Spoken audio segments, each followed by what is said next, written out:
Okay, came to the end of the road for step one, and I thought I'd get you caught up here visually.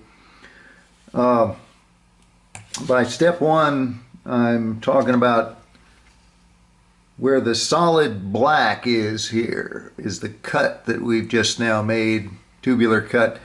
We made it in there about, 92 hundredths of an inch, which is enough to serve as a guide tube for the next tool to be, I'm sorry, that one's not next, this guy.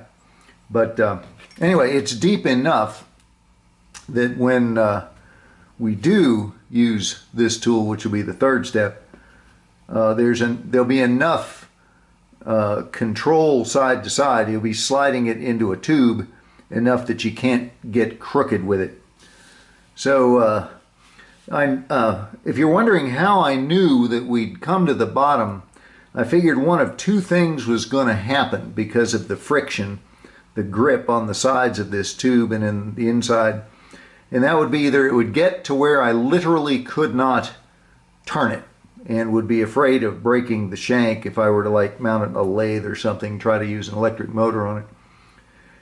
It would either become that tight, or the tube, the stalk, so to speak, the core sample, which remember is only a tube itself, would shear off of the bottom or at least crack. And I think that's what happened, because I just heard a little kind of a crunchy, clicky thing, and it got bound up. So we'll take it out here and see what's what.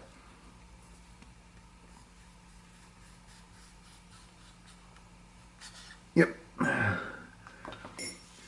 Here we go. And well, that's not wobbling around too bad.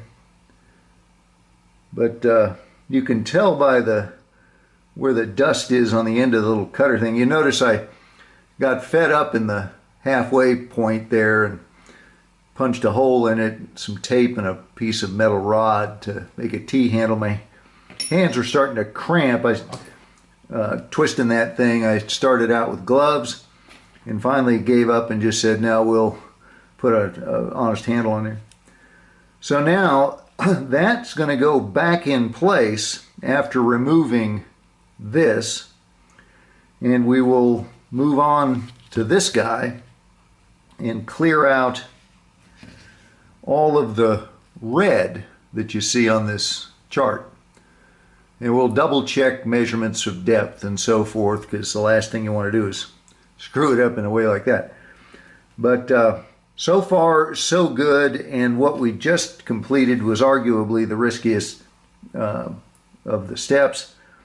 Two things I'll mention with regard to that. One is, anybody who's done any machine shop work knows that the key, or one of the most important aspects of getting machinery when you're making parts and stuff, everything to work the way you want it to, is lubrication. When you're making metal parts on lathes or CNC machines, whatever, they actually have a constant stream of a cooling fluid that lubricates and cools the work, and it gathers it in a tank and circulates it back around like the water in a water-cooled car.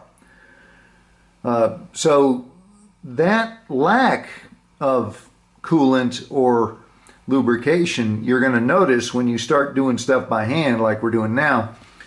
Do not be tempted to use like beeswax or some other fluid of any kind, nothing whatsoever, to ease your pain as you're doing this. Go ahead and fight it. Do it the hard way, because if you get any kind of chemical, especially a lubricant, on the walls of this new tube we're cutting, that will destroy the adhesion that we're looking for when we make the little insert tube.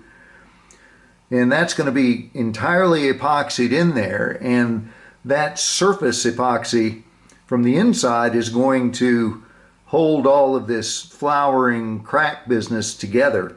So it's got to stay raw wood. No messing about with lubrication. And the final thing is, because it's getting thinner, the binding will increase the deeper you get, not only because of the increased surface area of the walls, but because of the slight springiness of wood and the tension of these clamps. So I turned about I don't know, eighth of a turn off of each one as I got a little deeper, so that it didn't just bind beyond all rhyme and reason. So that is that. I'm now going to remove this guy, put the tube back in, and we're going to clear out the central core, as I said, the red part here.